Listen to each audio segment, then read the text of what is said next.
Listen, everyone. I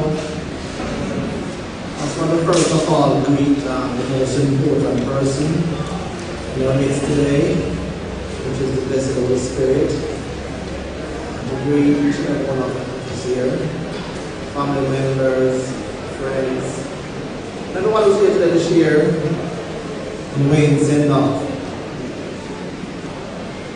Now I remember a few days before we passed, we had a flu and Mom called me and said, "Chris, you can't wait yet?" I said, "Yeah, text him." She said, "No, call him as well, you know." I said, "Mom, I didn't feel up, we're good, you know." So anyhow, the 2 days before, Mom, the word came back to me and he said, "No, I'm calling you, you know." I called him. And once at the phone, he said, "Big brother, come on." I said, "No, I check up on you, you know." And I said, "Yeah, man, I appreciate it." And I said, "Yeah, you never know. Sometimes people have something to say this and, you know, if you overcome them." I said, "True now. You know, my neighbor where we gave a food about people and same thing pass." So saying that, I didn't know that would be my last time I'll speak to my brother. So when I get the chance, you know, to speak to a family member and in your mind, don't put it off. Maybe the last time you did. And if I follow myself and put it off and say it's a flu, you know, I'll get the last chance to speak to him again. Anyway, so I start by today by saying that, you know, Wayne's pilgrim journey through this life left footprint wherever we went.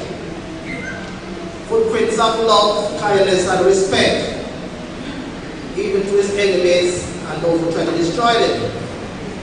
Footprints of courage and compassion. Anybody knows we know that we was full of courage. It was not easily bullied or pushed over. But yes, he was compassionate as well. He put no one, you know, beneath him. He was a janitor, he would go and welcome and do for them as well. He was full of humor and inspiration.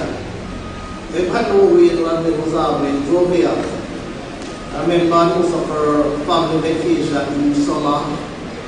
You know, we now let us laugh, you know. It was full of inspiration as well. I was encouraging each other and encouraging other people as well.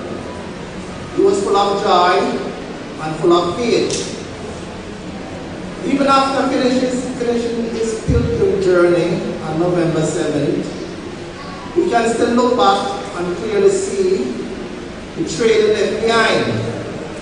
A bright trail of hope that invites us to follow. After finishing our journey in this life, we like being, we have to face our appointment with death. It's an appointment that is so sudden and we have to prepare for it. We prepare ourselves for most of life's journey and most of life's appointment. We never want to miss a doctor appointment or an appointment for a new job or an appointment to get an American visa. I saw my brother prepare himself for most of life's appointment.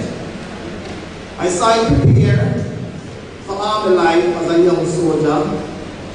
I saw him prepare to become a police officer, a husband, a father, and accomplishing many things that made us all proud. My greatest hope is that he was prepared for his appointment with death, and that he was able to conquer death. And on resurrection day, we can stand together and say, "O death, where is thy sting? O grave, where is thy victory?"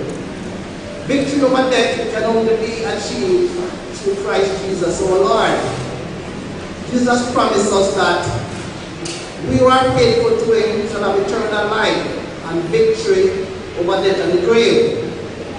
I encourage us all today, my brothers, sisters, my friends, my adopted brothers, this means of being friends, to put on Christ to have victory over death and the grave. That's the only way we can and enter the land of the living. It's not living today, it's a lot of the dying. A lot of living is yet to come. And I end today by telling you about that story about a king. There was this king who had this servant who was always trying to make the king happy, trying to be funny, giving the king jokes and laughter, telling the king about God. The king took off his ring one day and called his servant and said, if you ever find someone who is more foolish than you, give them this ring. So it came to pass that the king took sick, and the servant went and prayed for the king. And the servant took off the ring and put on the king's finger. I say, remember when that foolish king, prepare yourself in this life for appointment with death.